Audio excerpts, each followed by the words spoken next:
ഇതൊരു ടോക്കൺ പോലെ അങ്ങ് കരുതിയാൽ മതി. ബാക്കി ക്യാഷ് ഞാൻ വൈകിട്ട് എത്തിക്കാം. എനിക്കിപ്പോൾ തന്നെ ഓഫീസിൽ പോകേണ്ട ഒരു അത്യാവശ്യമുണ്ടേ. അതുവരെ ഇവളിവിടെ ഇരിക്കുന്നതിന് കുഴപ്പമൊന്നുമില്ലല്ലോ. ഗൗരി, ഞാൻ വരുമ്പോഴേക്കും വീടൊക്കെ ഒന്ന് വൃത്തിയാക്കിയിടണം കേട്ടോ. വൃത്തിയാക്കാനൊന്നുമില്ല, എല്ലാം നല്ല നീറ്റായിട്ട് കിടക്കുക. ഇന്നലെ ഒരു പാർട്ടി വന്ന് നോക്കിയിട്ട് പോയതേ ഉള്ളേ. അവർ ഇതുവരെ വിളിക്കാതിരുന്നത് നിങ്ങളുടെ ഭാഗ്യം. ആ, നീ ആ താക്കോലിങ് എടുത്തേ ദമയന്തി. അല്ല, വീടും മുറിയൊന്നും നിങ്ങൾ കണ്ടില്ലല്ലോ. അയ്യോ, അതൊന്നും വേണ്ട ഏട്ടാ, വേണ്ട. അതിന്റെ ആവശ്യമില്ല. കൊച്ചു എല്ലാം വിശദമായിട്ട് തന്നെ പറഞ്ഞിട്ടുണ്ട്. ആ, നീ അതങ്ങ് കൊടുക്കടി. ആ ഗൗരി, ചേട്ടത്തിന്റെ കയ്യിൽ നിന്ന് നീ തന്നെ അങ്ങ് താക്കോല് വാങ്ങിക്കല്ലത്. വേടാ വേടാ.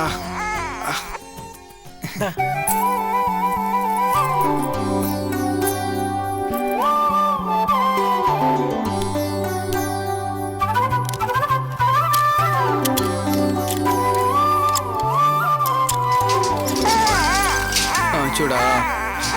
ആ പിന്നെ വലത് കാലം വെച്ച് തന്നെ കയറി ഗൗരി.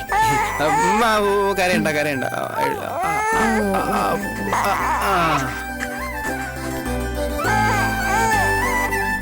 അണ്ണാ, എന്റെ കമ്മീഷൻ തന്നാ ഞാനങ്ങ് പോയേക്കാം. കമ്മീഷനൊക്കെ തരാടാ, നീ ഇവിടെ നിൽക്കി, ഞാൻ വരുന്നു. അയ്യടാ, വേഗം വേണം, ഇല്ല ഞാനങ്ങ് പോകും. അയ്യടാ പോകുന്നു. ചുമ്മാ ജാട കാണിക്കാതെ നിക്കടാ അവിടെ.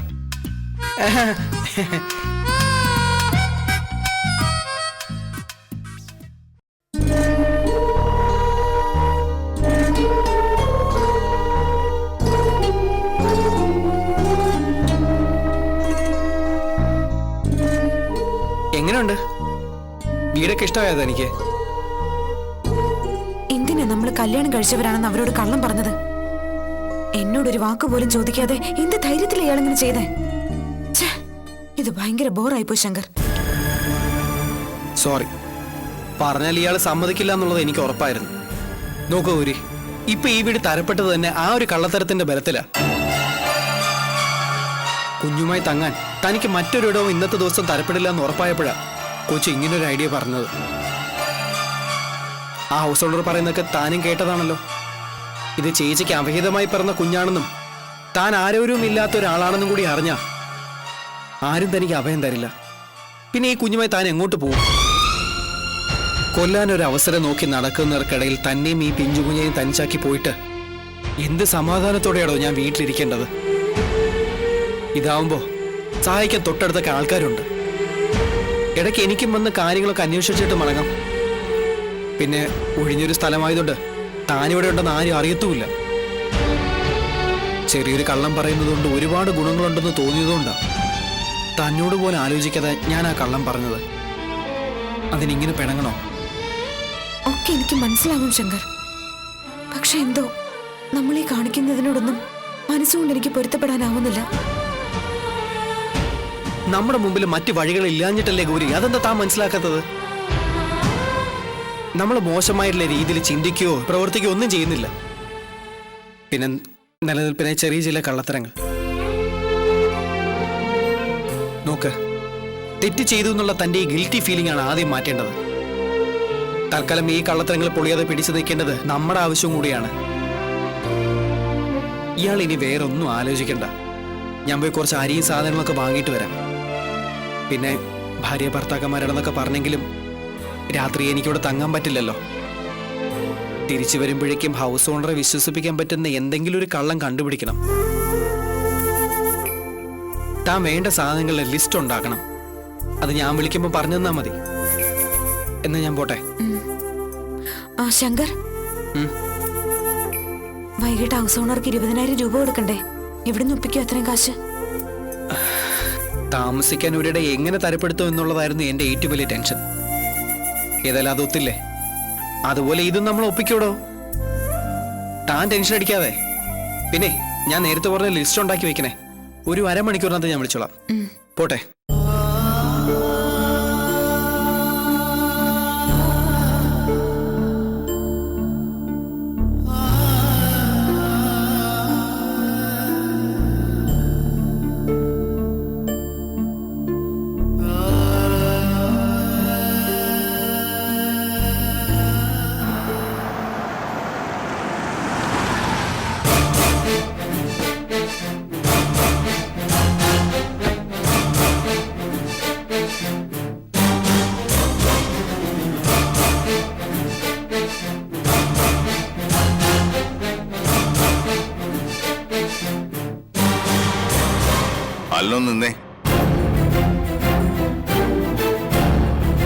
കളിയില് എന്നതാ നിനക്കുള്ള വേഷം?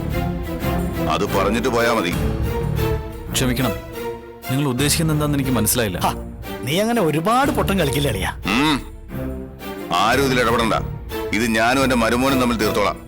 അത് കഴിഞ്ഞ് എല്ലാവർക്കും അവസരം തരാം. നീ ഒരു പെണ്ണിനെ സ്നേഹിച്ചിരുന്നെന്നും അതിൽ നിനക്കൊരു കുട്ടിയുണ്ട് എന്നുള്ളത് സത്യമല്ലേ? അല്ലേ? എന്നതാ സത്യമല്ലേ? അതെ.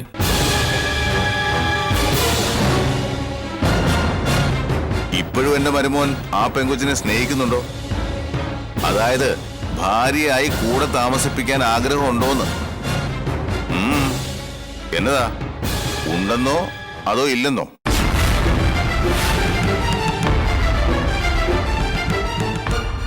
ഉണ്ട്.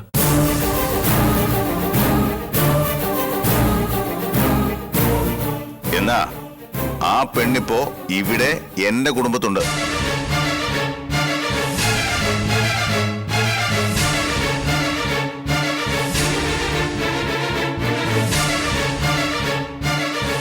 അവള് നിന്റെ കൂടെ പൊറുക്കാൻ തയ്യാറായി വന്നൊന്നുമല്ല.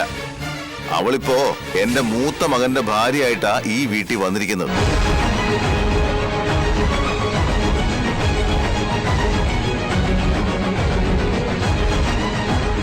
ആ വരവും അവള് പറഞ്ഞ പദവിയൊന്നും ഞാൻ വിശ്വസിച്ചിട്ടില്ല.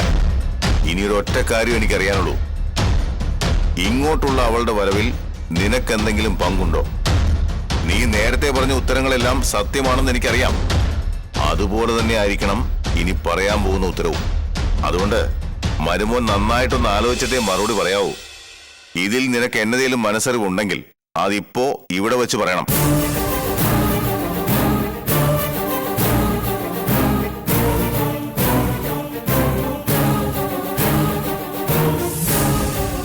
ഇല്ല, എനിക്കൊന്നും അറിയില്ല.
ആരാ?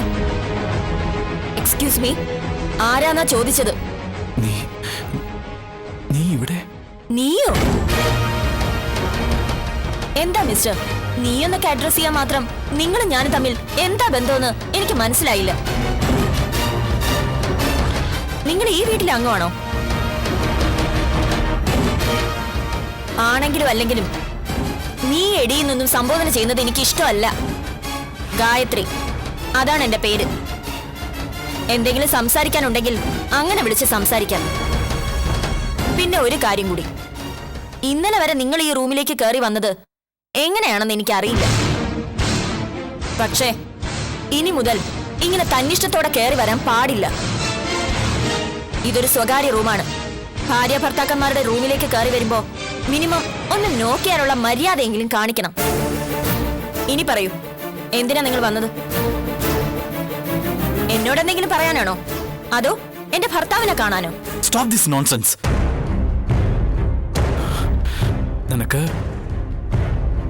നിനക്കെന്നെ അറിയില്ല അല്ലേ? ഞാൻ ആരാണെന്ന് മനസ്സിലായില്ല നിനക്ക്? Mind your words. ഇങ്ങോട്ട് വരുമ്പോ എന്റെ ഹസ്ബൻഡ് എനിക്ക് സൂചന തന്നിരുന്നു, ഇവിടെ 1-2 പേരൊഴിച്ച് ബാക്കി എല്ലാവരും കൾച്ചർ ഇല്ലാത്ത ആൾക്കാരാണെന്ന്. അത് ശരിയാണെന്ന് കഴിഞ്ഞ കുറെ മണിക്കൂറായി എനിക്ക് മനസ്സിലായി. ദേ, ഒരു കാര്യം ഞാൻ പറഞ്ഞേക്കാം, നിങ്ങളുടെ ഈ സംസ്കാരമില്ലാത്ത പെരുമാറ്റമൊന്നും ഇങ്ങോട്ട് വേണ്ട കേട്ടോ.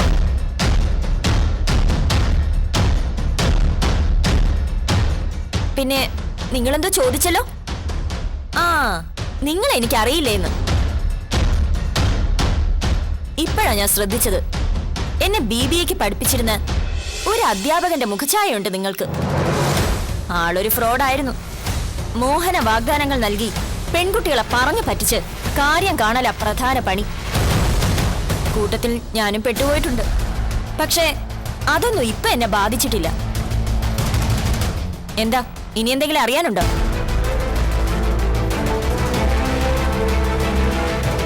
മിസ്റ്റർ അലൻ ജോസഫ്, ഞാൻ നേരത്തെ പറഞ്ഞ ആ മാഷും എന്റെ മുന്നിൽ നിൽക്കുന്ന ഈ വ്യക്തിയും ഒന്നാണെന്ന് എനിക്കറിയാം. പിന്നെ ഇങ്ങനൊരു സംസാരം വേണ്ടി വന്നത് എനിക്കിപ്പ നിങ്ങളോടുള്ള എന്റെ നിലപാട് എന്താണെന്ന് വ്യക്തമാക്കാനാ. അതുകൊണ്ട് മുൻകാല ബന്ധത്തിന്റെ പേരും പറഞ്ഞ് ഒരടുപ്പമോ സ്വാതന്ത്ര്യമോ എനിക്ക് നിങ്ങളോടോ നിങ്ങൾക്ക് എന്നോടോ ഉണ്ടാവാൻ പാടില്ല. ജീവിതത്തിൽ ഒരിക്കൽ ഞാൻ ഏറ്റവും കൂടുതൽ സ്നേഹിച്ചതും ഇപ്പൊ ഏറ്റവും കൂടുതൽ വെറുക്കുന്നത് നിങ്ങളെയാ.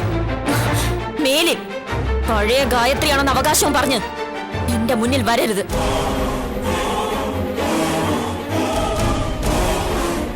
ഒരു വീട്ടിൽ കഴിയുന്നവരായതുകൊണ്ട് ഇടയ്ക്കിടയ്ക്ക് ഇങ്ങനെ കാണേണ്ടി വരുമായിരിക്കാം. അതൊരു സൗകര്യമാക്കി എടുക്കരുത് ഒന്നിനും. Sorry, extremely sorry. വന്നു കയറിയപ്പോ കേട്ട വാർത്ത വിശ്വസിക്കാൻ പറ്റിയില്ല. ഒന്ന് ഉറപ്പുവരുത്താൻ വേണ്ടിയാ ഒരു അനുവാദത്തിന് പോലും കാത്തു നിൽക്കാതെ വാതിൽ തുറന്ന് നോക്കിപ്പോയത്. ഗായത്രി, ക്ഷമിക്കണം. ഇനി അലൻ ജോസഫ് എന്ന അധ്യാപകനെ കൊണ്ട് ബുദ്ധിമുട്ടുണ്ടാകാതെ ഞാൻ നോക്കിക്കോ. എത്തിയതാൻ ഞാനൊന്ന് ഫ്രഷ് ആവുമായിരുന്നു. പുതിയ വിശേഷങ്ങളൊക്കെ അറിഞ്ഞു കാണുമല്ലേ. അങ്ങനെ നമ്മളും ഒരു കുടുംബക്കാരനാവാൻ തീരുമാനിച്ചു. ഇതാണ് എന്റെ നല്ല ഭാവി, പേര് ഗായത്രി. ആള് നല്ല അസൽ മേനോത്തിക്കുട്ടിയാ കേട്ടോ. ഞങ്ങൾ ഒരുമിച്ചൊരു യാത്രയെ വെച്ച് പരിചയപ്പെട്ടതാ. കൈയോടെ ഇങ്ങ് പൊക്കി. പൂക്കാട മുതലാളി താഴെ തീ പിടിച്ച് നിൽക്കുക, കണ്ടില്ലേ താൻ? അതിന് ഇയാളെന്താ ഇങ്ങനെ അന്തം വിട്ട പോലെ നിൽക്കുന്നേ? ഞങ്ങളൊന്ന് വിഷയങ്ങളും ചെയ്യണോ? Wish you good luck.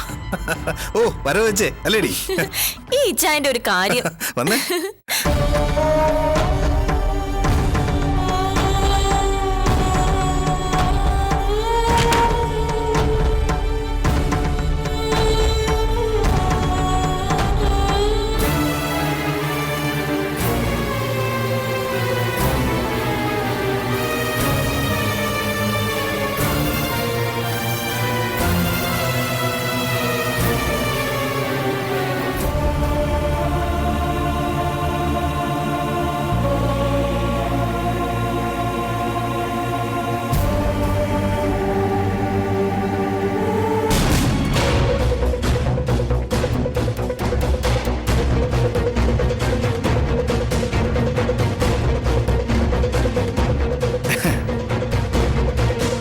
അളിയനെന്താ മൂത്ത അളിയന്റെ മുറിക്ക് കാവല് നിൽക്കുകയാണോ?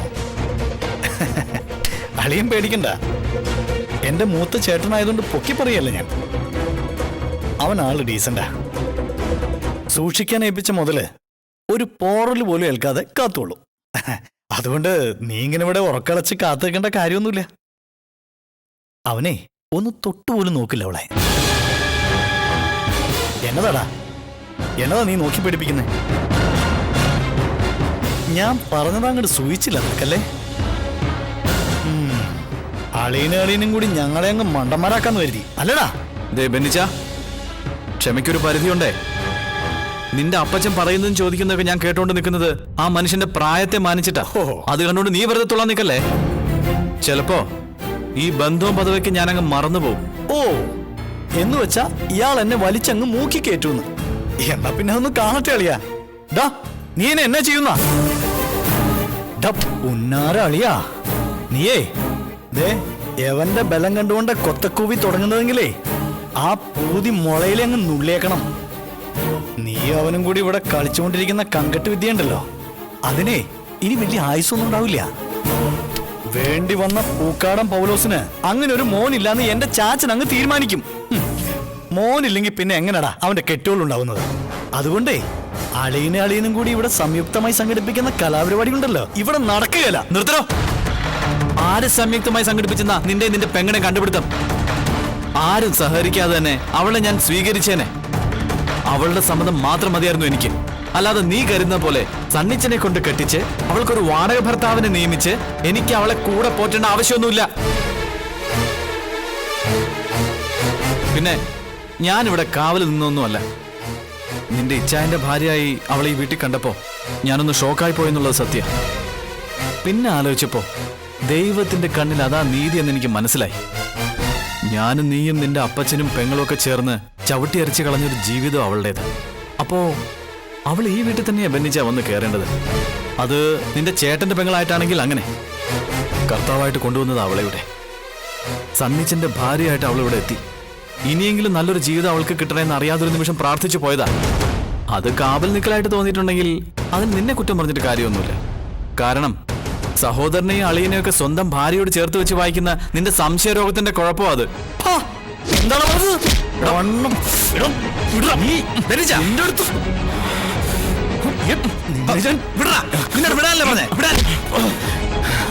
പെങ്ങളെ കെട്ടിയവനെ കുത്തിരി പിടിക്കാൻ മാത്രം ഇവിടെ എന്താണ് സംഭവിച്ചേ? ഞാനൊരു പെണ്ണിനെ കെട്ടിക്കൊണ്ടു വന്നതിന് നിങ്ങൾ അപ്പനും മോനും കൂടി ഇവന്റെ നെഞ്ചത്തോട് കുതിര കയറേണ്ട കാര്യമൊന്നുമില്ല. കൊടുക്കൽ വാങ്ങലുകളൊക്കെ നമ്മൾ തമ്മിൽ മതി. അളിയനെ നീ അങ്ങ് വിട്ടേക്ക്. ഇവന് വേണ്ടി ഇയാൾ തന്നെ വക്കാലത്ത് പറയണം. സ്വന്തം കൂടപ്പറപ്പിന്റെ ജീവിതം നശിപ്പിച്ചിട്ട് വേണോ താൻ ഇവന് വേണ്ടി മറ്റേ പണി? നാണമില്ലോടോ. നിർത്തടാ. നിന്നെ തല്ലിയ നാർന്ന് എന്റെ കൈയാണെന്ന് ഓർത്താ വിട്ടുകളയുന്നത്. പിന്നെ കൂടപ്പിറപ്പിനോട് നിനക്ക് വലിയ സ്നേഹമാണെന്ന് എനിക്കറിയാം. ഞാൻ തന്നെ ആ സ്നേഹം നേരിട്ട് അനുഭവിച്ചതാണല്ലോ. ആ കഥയൊന്നും നീ എന്നെ കൊണ്ട് ഇവിടെ വിളമ്പിക്കരുത്. പോടാ.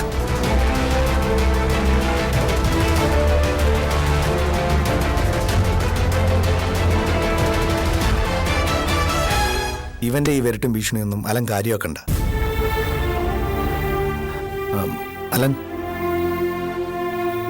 അലനും ഗായത്രിയുമായി മുൻപൊരു അടുപ്പമുണ്ടായിരുന്നതായി എനിക്കറിയാം.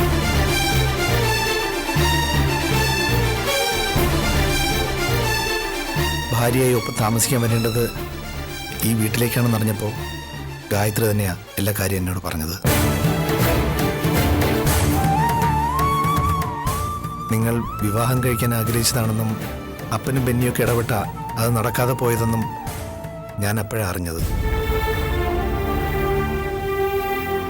ഏതായാലും ഇപ്പോൾ ഈ കഥ ഇങ്ങനെയൊക്കെ ആയ സ്ഥിതിക്ക് കഴിഞ്ഞ കഥകളൊക്കെ നമുക്ക് ഇരുകൂട്ടർക്കും മറക്കാം.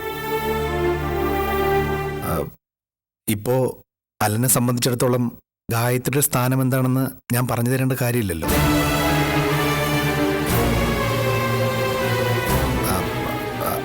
അല്ല, അലൻ അങ്ങനെയുള്ള ഒരാളാണെന്ന് എനിക്ക് അഭിപ്രായമല്ല. എങ്കിലും ഇപ്പൊ പോയ ആ വിഷവിത്തിനെയും അവന്റെ പെങ്ങളെയൊക്കെ സൂക്ഷിക്കണം. വെറുതെ അവർക്ക് കഥകൾ ഉണ്ടാക്കാനുള്ള അവസരം നമ്മളായിട്ട് കൊടുക്കണ്ടല്ലോ. ഇച്ചായ, ഞാൻ റെഡി. ഞങ്ങളിന്ന് ഭക്ഷണം പുറത്തുനിന്നാക്കാന്ന് കരുതി. ഈ വീട്ടിൽ ഞങ്ങളുടെ ആദ്യത്തെ ദിവസമല്ലേ, അല്പം ആഘോഷമായിട്ട് തന്നെ ഇരിക്കട്ടെ എന്ന് കരുതി. പോയിട്ട് വരാം. വാ.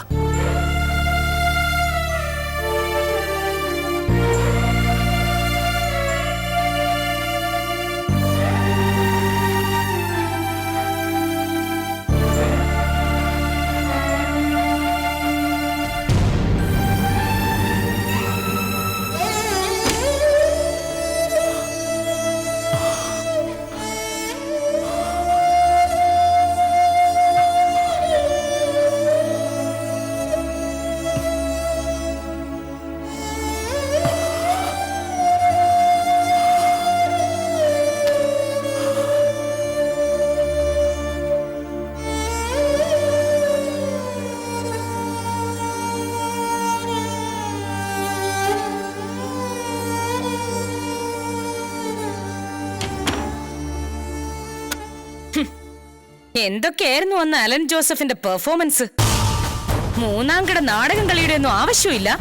അവളെ വിളിച്ചപ്പോ വന്നെങ്കിൽ അന്തസ്സോടെ ഒരുമിച്ച് താമസിച്ചേനെ. അങ്ങനെ എന്നെ ഡയലോഗായിരുന്നു സാറേ അന്നെന്റെ മുമ്പിൽ കാഴ്ചവെച്ചത്. അന്നത്തെ ആ പ്രകടനം കണ്ടപ്പോഴേ ഞാൻ ഉറപ്പിച്ചതാ ഇതിന്റെ പിന്നിൽ എന്തൊക്കെ ഉണ്ടെന്ന്. ഏതായാലും ഇന്നത്തോടെ എന്റെ ആ ധാരണ തെറ്റല്ലെന്ന് തെളിഞ്ഞു. എന്തായാലും ഒരു കാര്യത്തിൽ എന്റെ ഭർത്താവിനെ സമ്മതിക്കണം. സ്വന്തം കാമുകിയെ ഭാര്യ സഹോദരന്റെ ഭാര്യയായി വേഷം കെട്ടിച്ച് മറ്റുള്ളവരുടെ മുമ്പിൽ പ്രസന്റ് ചെയ്യാനുള്ള നിങ്ങളുടെ തൊലിക്കട്ടി, അതിന് കൂട്ടു നിൽക്കാൻ മറ്റൊരാളും കൊള്ളാം. ഇതിന് തേർഡ് റേറ്റ് ഗെയിം എന്നൊന്നും പറഞ്ഞ പോരെ മാഷേ. ഇത്രയും തരംതാണ കളികളെ വിശേഷിപ്പിക്കാനേ പുതിയത് എന്തെങ്കിലും കണ്ടുപിടിക്കണം. പിമ്പിങ്ങിനൊക്കെ പിന്നെ ഒരു അന്തസ്സുണ്ട്.